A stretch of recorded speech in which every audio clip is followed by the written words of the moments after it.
welcome to Global V Plus U.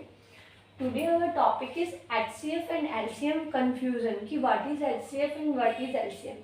तो HCF और LCM करने से पहले अगर हम ये जान लें कि फैक्टर्स क्या हैं और मल्टीपल्स क्या हैं तो हमारा ये कन्फ्यूज़न दूर हो जाएगा. तो पहले हम डिस्कस करेंगे फैक्टर्स, फिर हम डिस्कस करेंगे मल्टीपल्स विथ सेम एग्जाम्पल. हम अगर एक ही क्वेश्चन एक ही नंबर लें और उसी से ये पता लगाएं कि क्या उसके फैक्टर्स हैं और क्या उसके मल्टीपल्स हैं तो हमारा कन्फ्यूज़न दूर हो जाएगा. तो take an example, like I have an example of question. Number है हमारा 18. हमारा जो नंबर है 18 उसी के हमें फैक्टर्स निकालने हैं और उसी के हमें मल्टीपल्स निकालने हैं. तो रूल क्या है फैक्टर्स निकालने का? रूल ये है कि जो जिस नंबर के हमें फैक्टर्स निकालने हैं वो हमेशा लेस देन 18 होगा. 18 से कम के जो नंबर्स हैं, जो नंबर्स उसके टेबल में वो आता है 18, वो सारे उसके फैक्टर्स होंगे. जैसे सबसे पहला जो स्मॉलेस्ट टेबल है वो हमारा है 2. तो हम चेक करेंगे कि 2 की टेबल में 18 है या नहीं है. तो यस, तो 2 इसका क्या बन गया? फैक्टर बन गया. ओके. 3 की टेबल में चेक करेंगे. यस, 3 की टेबल में भी हमारा 18 आता है. तो हमें 18 से कम की टेबल्स देखनी है और हम स्टार्टिंग किससे करेंगे? 2 से करेंगे हमेशा. तो स्मॉलेस्ट टेबल हमारी 2 ही है, फिर 2, फिर 3, फिर 4. 4 की टेबल में 18 नहीं आता, 5 में भी नहीं आता. 6 is a factor of 18. Okay. 7, 8, 9. 9 की टेबल में आता है. यस, तो 9 इज द फैक्टर ऑफ 18. 10, 11, 12, 13, 14 किसी में भी नहीं आएगा. तो 18 से कम सिर्फ यही 4 नंबर्स हैं जो फैक्टर्स कहलाएंगे किसके? 18. Okay, clear. 18 से कम आने चाहिए, मीन्स फैक्टर्स का एक रूल है कि वो 18 से कम होना चाहिए. ओके. हाँ, 18 खुद भी हो सकता है. 18 is a factor of itself also. Okay. And 1 is a factor of always. 1 और खुद नंबर वो हमेशा खुद के फैक्टर होते हैं तो उनको हम कम कंसिडर करते हैं. तो मेनली और किसी टेबल में वो किस किस फैक्टर्स पे डिपेंड कर रहा है हम वो ज़्यादा देखते हैं. ओके. नाउ मल्टीपल्स की बात करते हैं. तो मल्टीपल्स को याद रखने का एक रूल है, लाइक फैक्टर्स में हमेशा याद रखना जिस नंबर के फैक्टर्स निकाल रहे हैं वो लेस देन होना चाहिए. और मल्टीपल्स में अपोजिट रूल कि वो ग्रेटर देन दैट नंबर होना चाहिए. वो हमेशा 18 के बड़ा होना चाहिए. तो 18 के बड़ा तो वही होगा ना जो 18 की टेबल होगी. 18 की टेबल से बड़े जो मतलब 18 से डिविजिबल, मतलब उससे डिविजिबल होते जाएंगे. तो 18 की टेबल में क्या आता है? 36, 54, 90 अप टू जो भी 18 की टेबल्स में आगे आगे 18 प्लस करते जाइए, मल्टीपल करते जाइए. 18 प्लस होता जाएगा तो उसका मल्टीपल्स कहलाता जाएगा. Means 18 multiply 2 is 36, 18 multiply 3 is 54, 18 multiply मतलब ये क्या है? मल्टीपल्स है उसके. ठीक है. तो जहाँ पे भी मल्टीपल्स की बात आ जाती है वहाँ हम मल्टीपल्स निकालते हैं, जहाँ फैक्टर्स की बात आती है वहाँ हम फैक्टर्स निकालते हैं. तो जिस नंबर के निकालने हैं फैक्टर्स लेस देन होते हैं और मल्टीपल्स हमेशा ग्रेटर देन होते हैं. ठीक है. तो आप इस तरह से निकाल सकते हैं. अब आपको साफ पता लगेगा. देखिए, अब मैं बात करती हूँ HCF की. HCF की फुल फॉर्म होती है हाईएस्ट कॉमन फैक्टर. फैक्टर्स होंगे वो उस नंबर के जो फैक्टर होंगे वो HCF कहलाएंगे.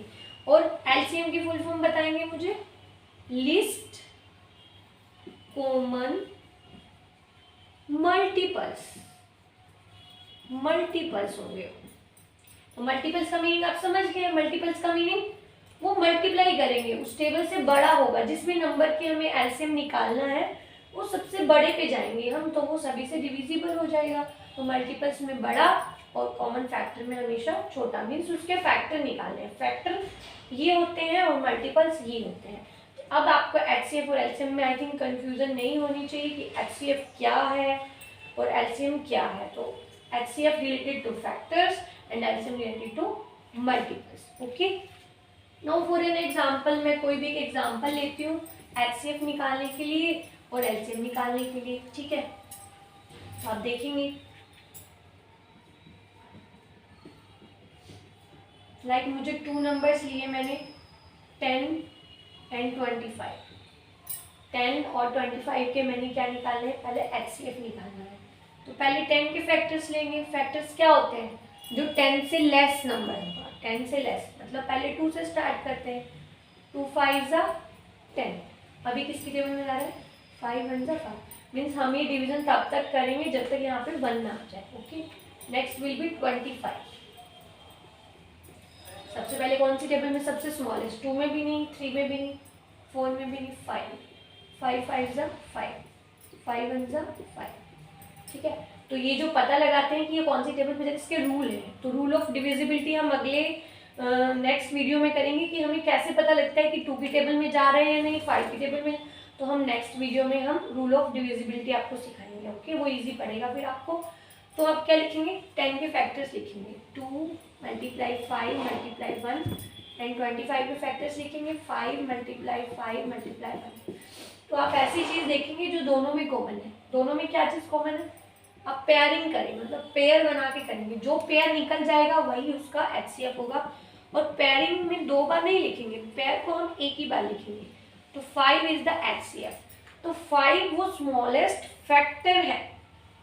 देखो 5 वो टर्म आई है जो 10 से भी छोटी है और 25 से भी छोटी है।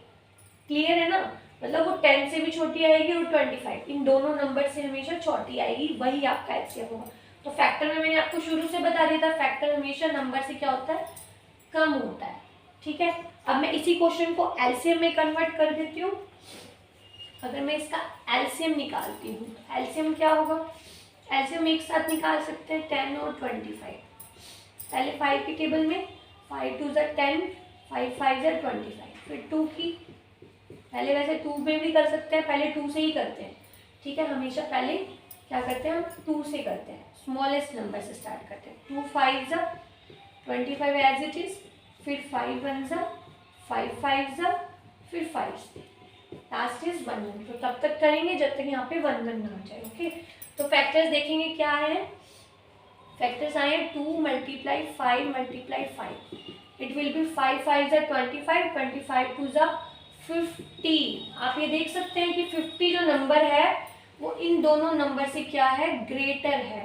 तो अब हम क्या क्या देखा हमने कि जो एलसीएम आता है वो जिनका भी निकालना है उन दोनों नंबरों से बड़ा होगा, या फिर एक नंबर से इक्वल भी हो सकता है, ठीक है, वो बड़ा होगा मतलब, ओके। और जो HCF आएगा वो हमेशा जो नंबर्स का निकालना है उससे हमेशा कम होगा, क्योंकि हमने फैक्टर्स का कंसेप्ट कर लिया, मल्टीपल्स का कंसेप्ट कर लिया। अब हमें कंफ्यूजन भी नहीं होगा कि ये हमारा क्वेश्चन सही है या आंसर सही है या, I think you will be all understand, practice it.